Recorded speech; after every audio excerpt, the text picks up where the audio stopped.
Hello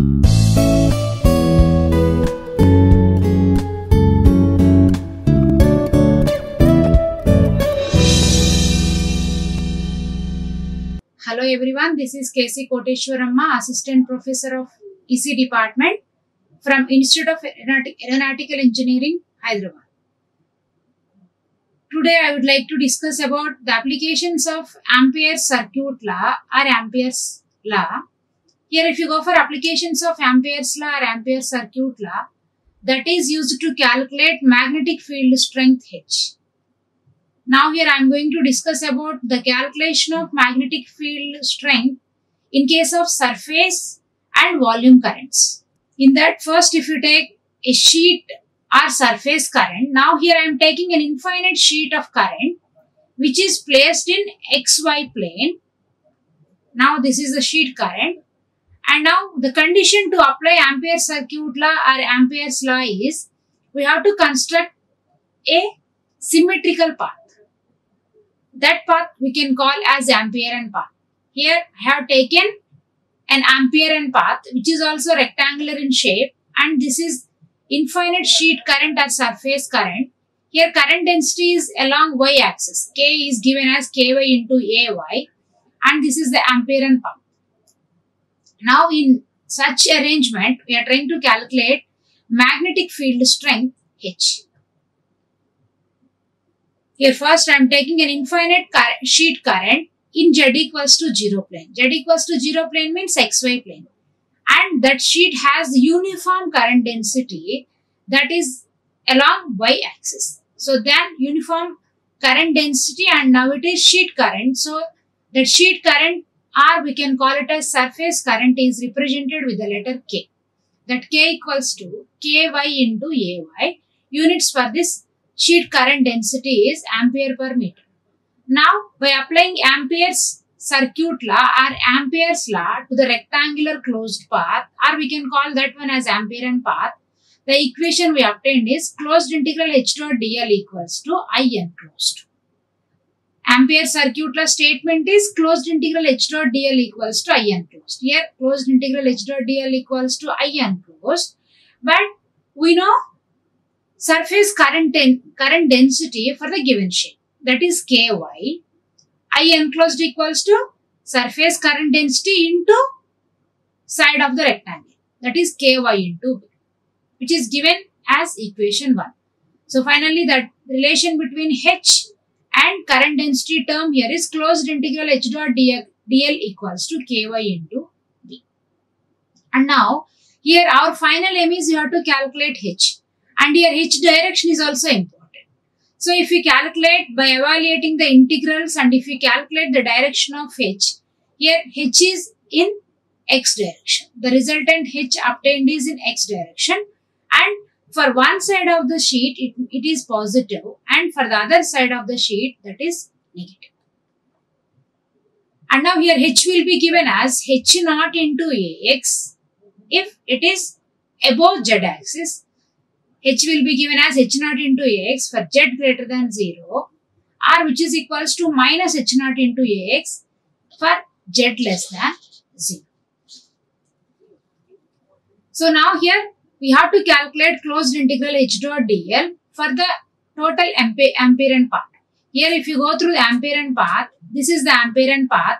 So now this is the Amperean path. This Amperean path is square in shape, and it has the sides as 1, 2, 3, 4. That is Amperean path, right? Now here 1, 2 side is A. 1, 2 is of A units, 2, 3 is of B units, 3, 4 is also A units, and 4, 1 is also B units. Now here we are trying to calculate closed integral H dot dl for this entire Amperean path.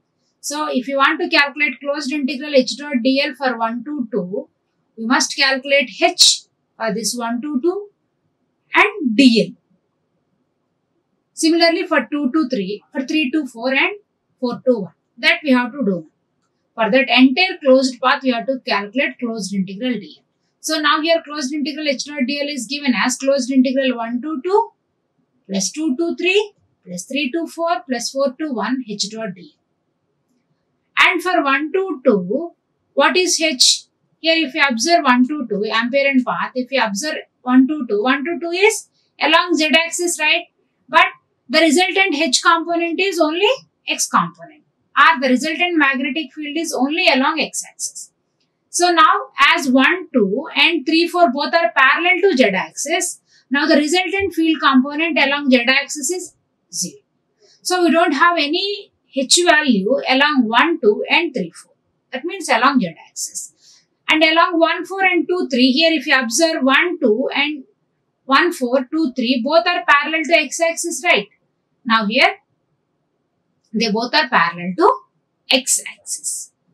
And now if you take magnitude of H along 4 and 1, that is above z axis. So its magnitude is H naught into Ax, which is positive. Similarly, if you take H along 2, 3, now this 2, 3 side of this Amperian path is below z axis or below the origin. Then the resultant magnetic field here is minus H naught into Ax. So now if you take this entire calculation along 1, 2, H is 0. 0 into 1, 2 is 1, 2 side is minus E. Plus along 2 and 3. Along 2 and 3, 2, 3 is below the origin, right? So along 2, 3, magnitude of magnetic field strength is minus H naught. And the side here is minus B. If you observe the Amperian path, see here, 2 to 3 is B, right? Minus B. Because it is also below the axis, I am taking that one as minus B. Then it is minus H naught into minus B. Plus 3 to 4. 3 to 4 is now parallel to z axis, right? So then the field component along the 3 to 4 is 0. 0 into E. Plus 4 to 1. 4 to 1 is parallel to x axis. So its magnitude is H naught and the side length is B. So finally closed integral H dot dl equals to 2 H naught into B. And if you observe both the equations 1 and 3, equation 3 says closed integral H dot dl equals to 2 H naught into B. And now what this closed integral, what this equation 1 says as closed integral H dot dl equals to ky into B. This is the equation 1, right? So now that equation says closed integral H dot dl equals to ky into B. And equation 3 says as closed integral H dot dl equals to 2 H naught B. Now we can equate both 1 and 3. Then 2 H naught into B equals to ky into B. Both the sides B gets cancelled. And finally H naught is half of ky, which is magnitude term.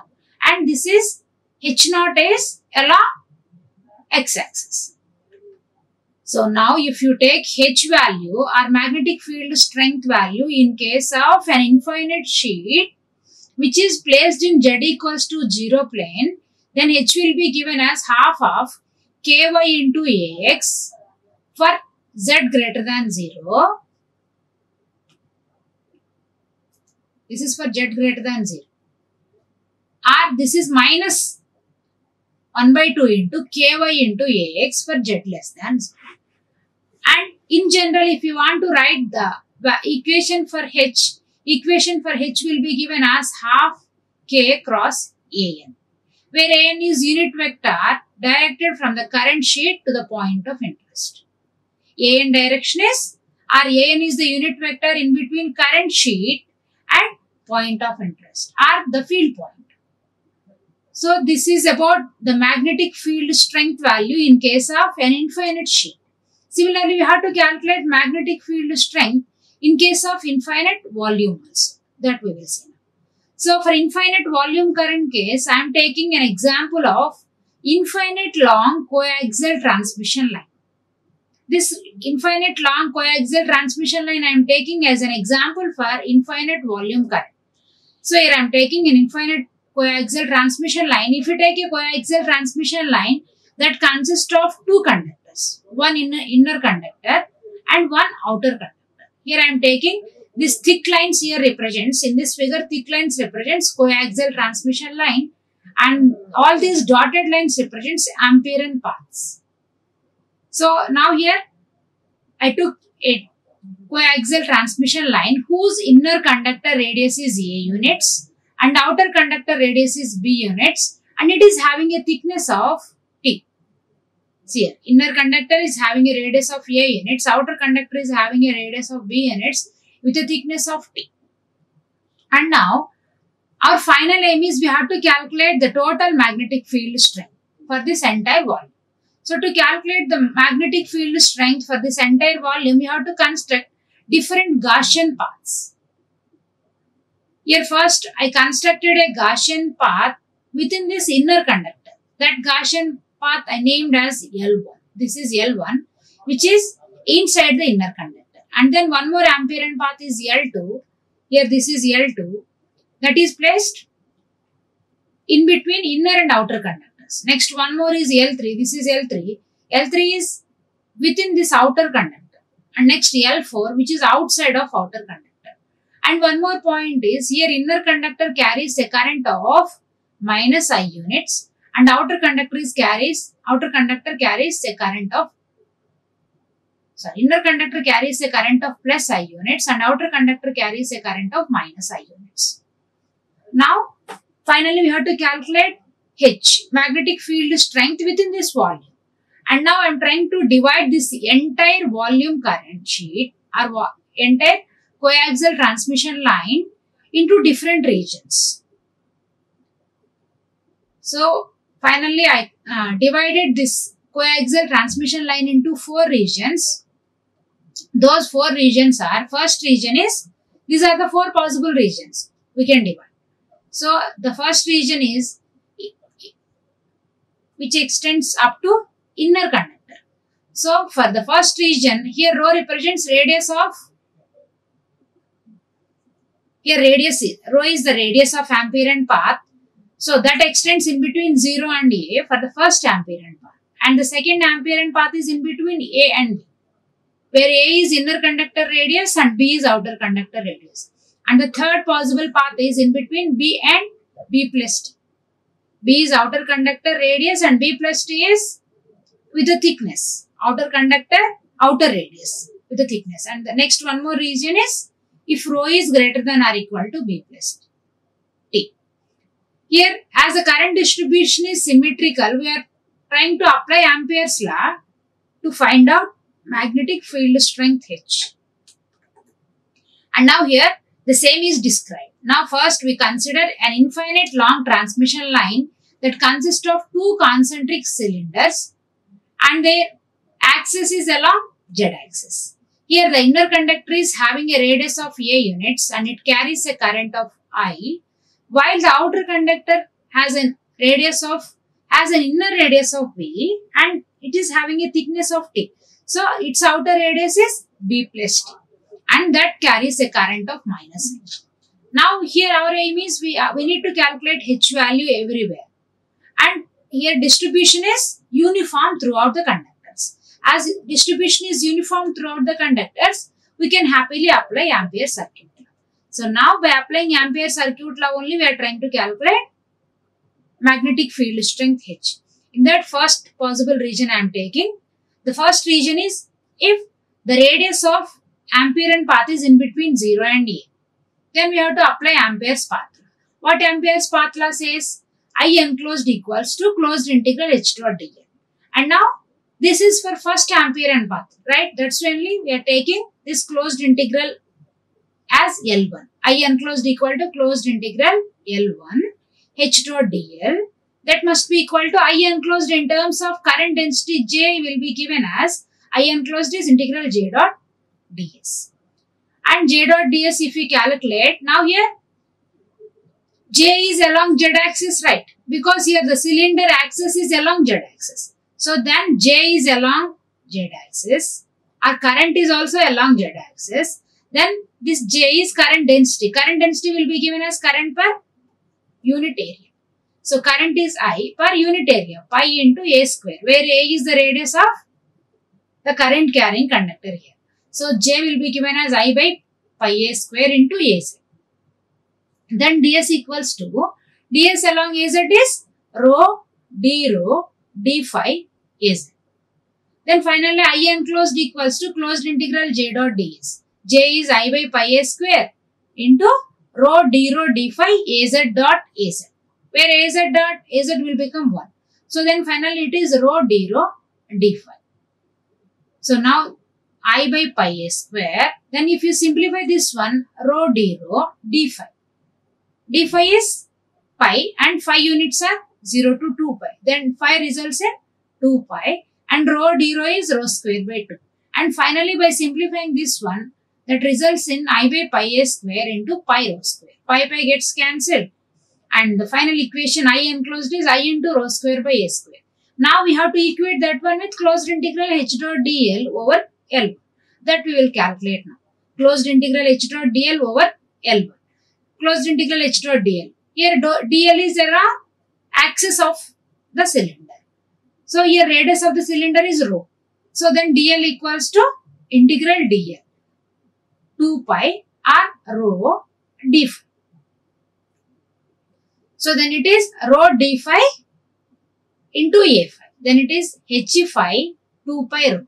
By calculating that, integral h dot dl results in h phi into 2 pi rho. That we have to equate with I enclosed, right? Here I enclosed within this first Amperian path is I into rho square by a square. And finally from this h phi equals to, here 1 rho gets cancelled and h phi is I into rho by 2 pi a square. So what we can conclude here is, within this first Amperian path or for the region in between 0 and a, h phi will be given as I into rho by 2 pi a square. And next region is, if rho is in between a and b. If rho is in between a and b, we have to take Amperian path L2. Then I enclosed within this path L2 is, if you observe this one L2, the current enclosed by this path L2, current enclosed by this L2 is similar to current carried by the inner conductor. What is the current carried by inner conductor here? Positive I. So now that I enclosed for second Amperian path is similar to I. That we are taking now. Okay. That I enclosed for this region is I. And then integral h dot dl, that we calculated already, which is same for all the Amperian paths. Then it is h phi into 2 pi rho. So now here current is decided by the Amperian paths. This h phi into 2 pi rho is constant. That integral h dot dl is common for all the Amperian regions. So then it is h phi into 2 pi rho. H phi into 2 pi rho equals to I. From that h phi is I by 2 pi rho. And now here for the region in between A and B, h phi value obtained is I by 2 pi rho. If you observe the relation between this magnetic field strength and rho, h phi varies inversely with rho. But whereas if you go for the first region, see here, if you go for the first Amperian path or the first region, h phi value varies linearly with rho. So up to the inner conductor, magnetic field strength varies linearly with rho, and then it varies inversely with rho in between A and B. In between inner and outer conductors, magnetic field strength value varies inversely with the radius. And the third possible region is in between the outer conductor inner radius and outer conductor outer radius. Outer conductor inner radius is B units and outer conductor outer radius is B plus T units. Then for that region, as rho is in between B and B plus T, the Amperian path obtained is L3. Then I enclosed equals to closed integral L3 h dot d.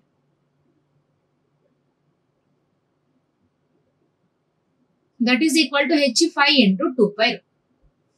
Where I enclosed is, here I enclosed is always decided by the Amperian path. I enclosed is, now we are trying to take Amperian path in between the outer conductor, right? So that current includes is current by the inner conductor I plus integral j dot ds. Now here to calculate this integral j dot ds, we have to calculate the current carried by this Amperian path L3. The current carried by Amperian path L3 is I divided by, here J is I by pi into, in general current density is current per unit area, right? Now it is current per unit area here is pi into b plus t whole square minus b square. Why we are taking this b plus t whole square minus b square is, now we are trying to calculate the current density within this outer conductor whose inner radius is b units and outer radius is b plus t units. So we have to take b plus t whole square, the difference squares. B plus t whole square is the outer conductor outer radius minus outer conductor inner radius. So finally J is I by pi into b plus t whole square minus b square. And that J is along Z axis, because current here is along Z axis, thereby current density is also along Z axis. So then by substituting J value, we will get I enclosed as I minus this J is due to what? This J is due to outer conductor current, right? And what is the current carried by outer conductor? Which is negative current, right? So then while calculating J, we have to take I enclosed equals to I minus I by, this is minus I. Minus I is the current carried by outer conductor. So then it is I minus I by pi into b plus t whole square minus b square integral ds. Pi equals to 0 to 2 pi. Then it is rho d phi into az. That we know already. So integration with reference to phi and rho. Pi equal to 0 to 2 pi into d phi. And rho is now taking the value between b and rho d. So finally by simplifying that one, I enclosed is I into, by taking I as common, 1 minus rho square minus b square by t square plus 2bt. And then finally h phi value, h phi must be equal to this one, right? And h phi is h into 2 pi rho. R integral h dot dl equals to h phi into 2 pi rho. H phi into 2 pi rho equals to this one. So finally we need h phi. H phi is I by 2 pi rho into 1 minus rho square minus b square by t square plus 2bt. So in between the region b and b plus t, h phi will be given as I by 2 pi rho into 1 minus rho square minus b square by t square plus 2bt. This is about the third region. And the ambient path corresponds to third region is in between b and b plus t. And next we have one more region which is beyond the outer conductor. So for beyond the outer conductor, rho value is greater than or equal to b plus t. For that region, we constructed an ambient path L4.